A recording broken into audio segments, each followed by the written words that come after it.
I don't know. One thing I regret the most, Yes. the under the lack of understanding of black people.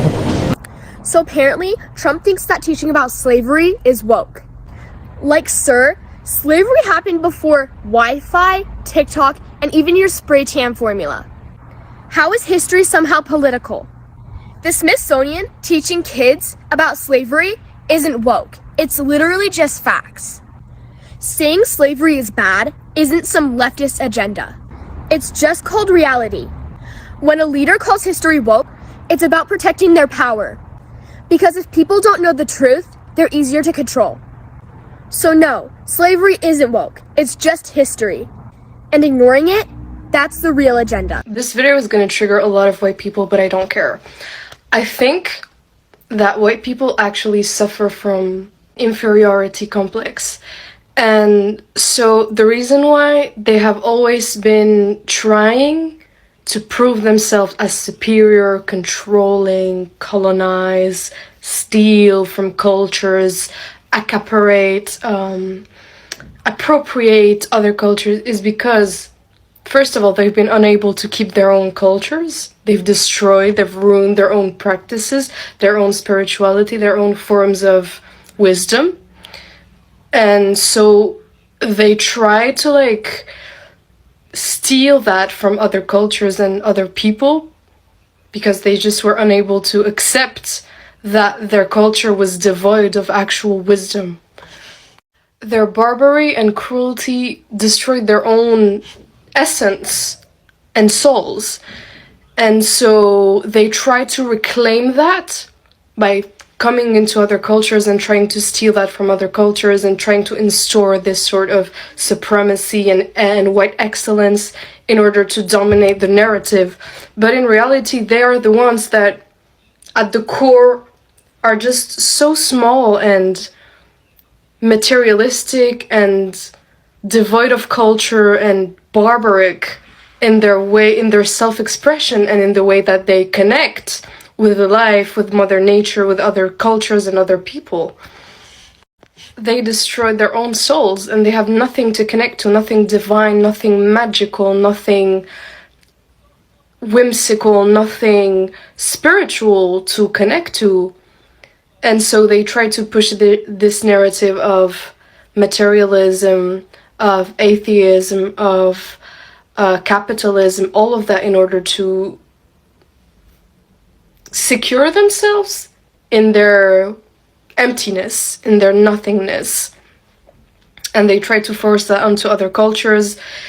And when it didn't work, well, they just started stealing the knowledge of other cultures, the other spiritual forms of other cultures, the magic, and created some new age BS in order to reclaim something, to feel something, but it's just not real and it's not a real essence. Like, they just are devoid of that because of their inferiority complex.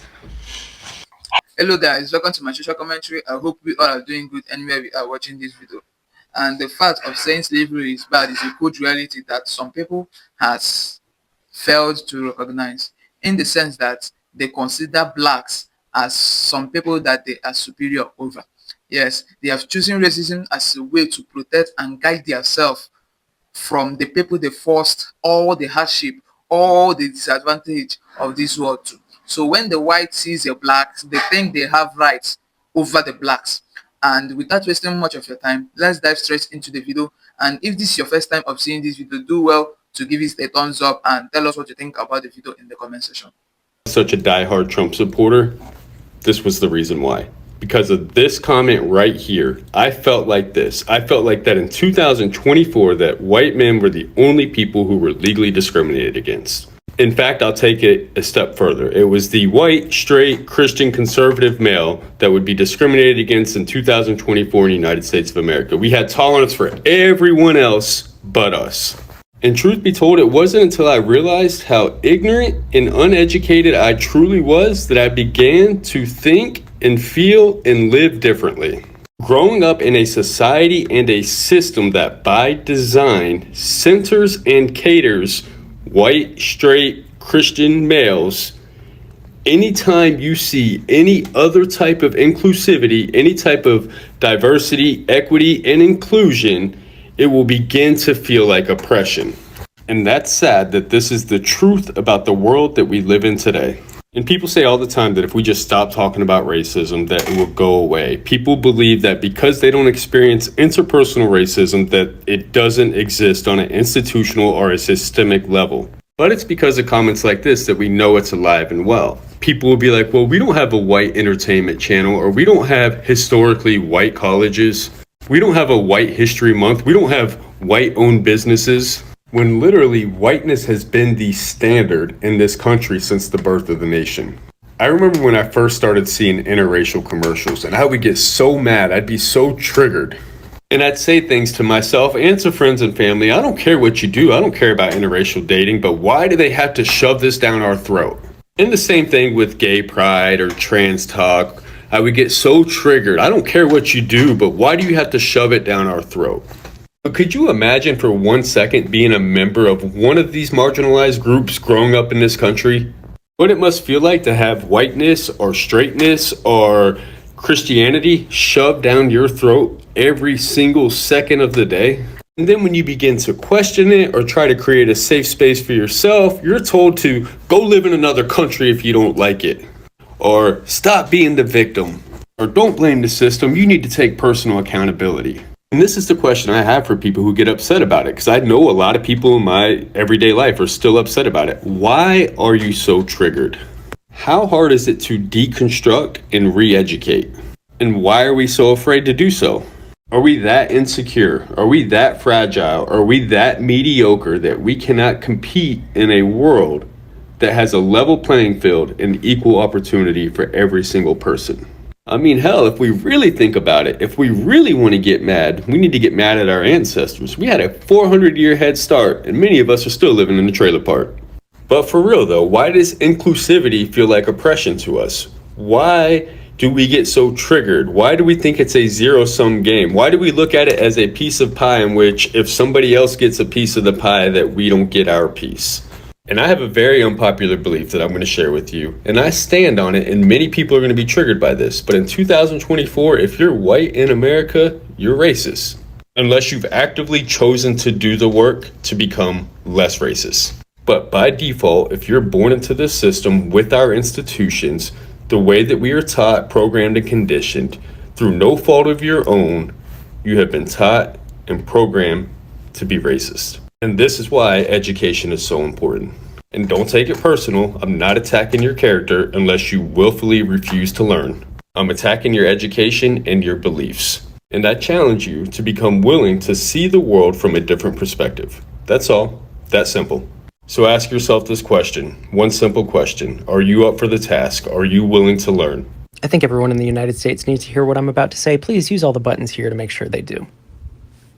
The United States is and always has been a white supremacist nation, and the Constitution is a white supremacist document. It is made of racism, of the negotiations, when they were writing the Constitution, the Three-Fifths Compromise, the existence of the Senate, the powers of the federal government versus the state government, and those things which tried to carve out space for states that wanted slaves and states that didn't, those compromises were about preserving white supremacy. They were about preserving the economic system of slavery, sure, but these people, each and every one of them, with exceedingly rare exceptions, were committed deeply to the idea that if your skin was white, and by white they meant English, not the Irish, not the Poles, Germans, Italians, or anybody else who today we consider to be white. But if your skin was white, like English white, then you were a whole person. And if it wasn't white, you were not. And you had no rights. Add on top of that, that if you were a woman, you didn't have rights either. We have piecemeal made small changes over the course of our entire history as a country to try and rectify the terrible, inhuman decisions of the founders and the documents that they wrote. It is past due for us to rewrite the Constitution, to draft a new Constitution, and to leave the white supremacist Constitution behind. And in order to do that, we have to ditch the white supremacists who occupy our government. I want to be the youngest president in American history, your next president, whether we have an election in 2028 or not. If you would like to rewrite the Constitution and join us and help us with this movement fighting the fascists, use my link tree and send your email into Praxis Accord. That's who I would like to be. Jasmine Crockett said we need the safest white boy, and a very sweet black lady said that it seems like I might be the safest white boy. For the record, my wife agrees. She's white too, so her opinion doesn't count for as much. But all I care about is justice and goodness and safety and providing for people in need, being kind, being right, serving justice. I care about the law. I would be willing to break the U.S. Constitution in order to save this country and the people in it. I believe in law as a concept. I believe in rights as an ideal. I am not beholden to the documents and the laws that we currently have. And if I were your president, the project would be making sure that we never end up in this position ever again by writing new laws. I hope that you agree. I find it absolutely hilarious that people think that being white is the superior race because I'm currently suffering from sunburn right now from being outside for 30 minutes, and I don't think I've ever drawn an entirely successful breath through my nose. Don't even get me started on aging or the fact that you can see every single flaw in my skin, and part of our beauty standard is to be darker. Now, I'm lucky to only have one missing lip, but it does still successfully perform the whenever I pass people on the street. Our history is nothing but colonization and shame, and I think the only culturally significant tradition that I actually practice is losing every survival instinct I have whenever I see a large fluffy animal. We are not the superior race. We are what happens when the gene pool gets diluted and moves north long enough to start processing milk. I'm going to need some of y'all to realize that and to understand that the only people who believe in white supremacy are white people. Let me say that with smaller words. If we actually were better than everyone else, we wouldn't have to convince people that we are. They're laughing at you. I am too.